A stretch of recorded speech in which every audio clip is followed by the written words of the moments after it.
Well, hey folks, how y'all doing? Welcome back. And oh man, in the land of grills, yes we are. And we're doing a new grill review today from Z Grills. This is the Cruiser. This is a portable pellet grill. The portable pellet grills are getting really popular out there. And Z Grills just entered the market with this 200, it's a little over 200 square inch cooking surface pellet grill, 8-pound hopper. Folks, there's a lot going on with this grill. We're gonna show you what it costs. Go online, take a look at it. We're gonna tear it apart, give you a look at all the innards and what makes it work. And then you know what? We're gonna do a quick burn-in. I'm gonna make meatloaf on it. Oh man, I got such a hankering for meatloaf. So let's take a look at it and we'll get her fired up.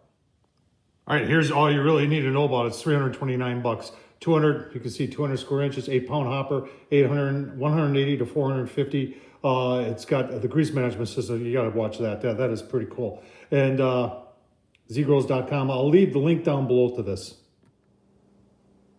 All right, folks, let's take a look at the Cruiser here. There isn't much to put together on here. You've got 1, 2, and then on the other side, a third handle, and then there's 4 feet. I think it took me 10 minutes.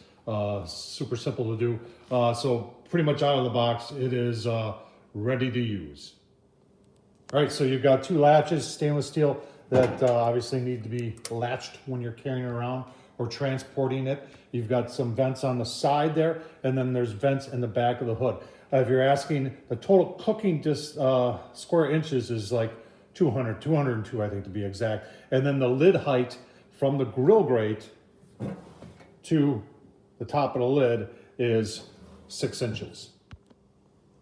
This does have a Z Grills digital controller on it. I do not believe it's PID. And it has a probe port, but you do not get a probe with the grill. Temp range on the controller is, well, smoke is usually 160. Then it's got high on it. You're seeing 375, but high is 425. And on a small Pro grill, I'm sure there's no problem reaching that temp. Right on the back, there's your vents.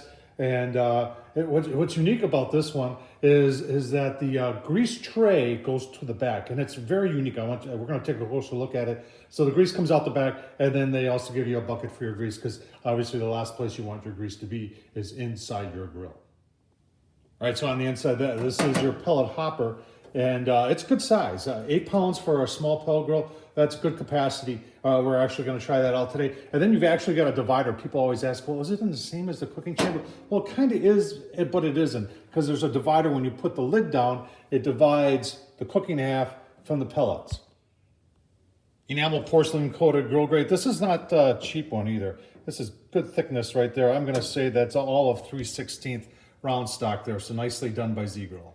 All right, there's your interior temp probe. And I just want to point out that Z Grills, they do this with all their grills. A 3-year warranty, which is pretty good. A lot of grills are 1 year.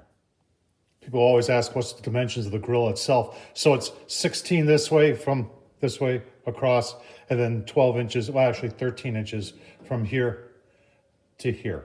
And they're saying you can get like a rack of ribs on there. I think you could get, if you took half racks, I think you could almost get 2 full racks on there. You could definitely get a smaller pork butt in here. You like I said, you got 6 inches from here that when you close to the bottom. So you could do a spatchcock chicken. You could do a smaller pork butt in here. I mean, things are endless. At least 6 burgers in here and a whole bunch of dogs. So this is, like I said, it's meant to be a portable pellet grill. So it can do hot and fast and also low and slow. So it comes out real easy. I really like the design of this, and it is very much like a Traeger product out there. I think the Traeger Ranger is pretty similar to this.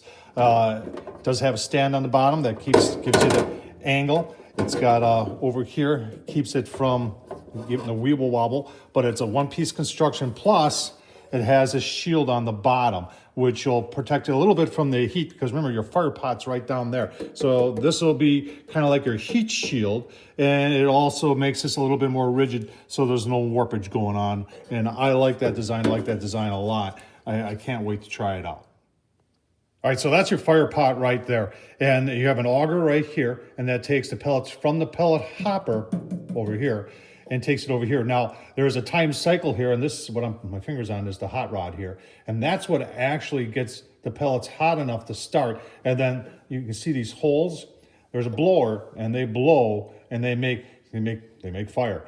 And this, like I said, that hot rod's on a time cycle, so it does shut off. And then the blower and the auger keeps the fire going. All right, that's temp outside. Burn-in is getting complete. I got it set at 375.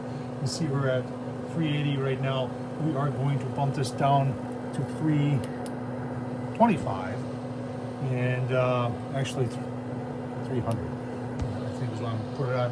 And then we're gonna, I'll tell you what, we're gonna show you that meatloaf again and put it on the grill.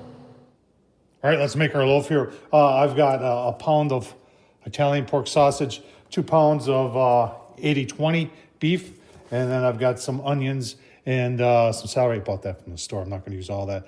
2 beaten eggs, a pack of Ritz crackers. You can use whatever you want. I like Ritz crackers.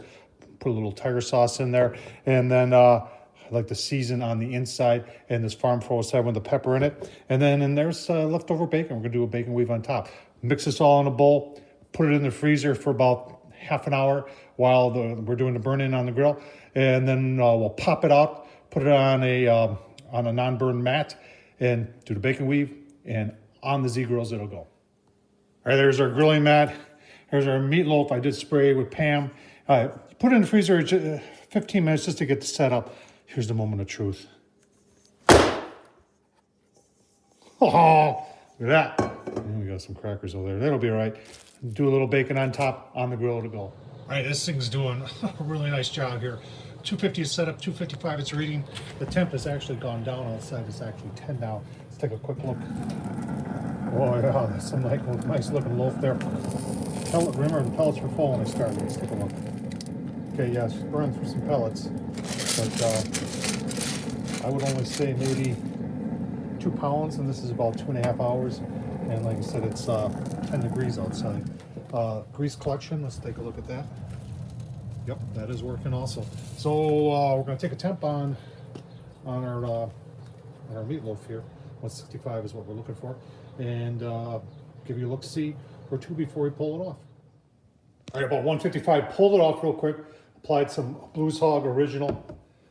Set the grill to 325. The sugar burns around 350. So we're going to put this on probably 10 more, 15 more minutes. Let that sauce set on there. Oh man, it's going to be so good. All right, let's take a look at that loaf on the Z Grill's Cruiser portable pellet grill. We really put it through its paces today for its first run. I was impressed. Look at that. You got a smoke ring on there. On a pellet grill, on a portable pellet grill from Z Grills. Let's, I'm telling you what. That is, let's take a little chunk off there. That is pretty doggone impressive, folks. Got the sauce on there. Nice smoke ring. Let's take a taste test. Oh man, that is awesome. I'll tell you what, on a day that a lot of people would say, we're cooking inside today, we took a brand new pellet grill, put it through its paces outside. It only, the level of pellets got below that guard. So I'm going to say it's an 8 pound. I'm going to say it went through 3 pounds. There's got to be at least 5 pounds left in there. To be conservative, I could say 4 pounds either. But that was a little over 3 hours cook time plus another hour for the burn-in. So over 4 hours, and started out at 19, and then at the end it was 10 degrees outside with a good wind. So the Cruiser performed very well, folks. Check out zgrills.com. I'll leave the link down below. Thanks for watching. Thumbs up, and as always, appreciate you watching. Thank you.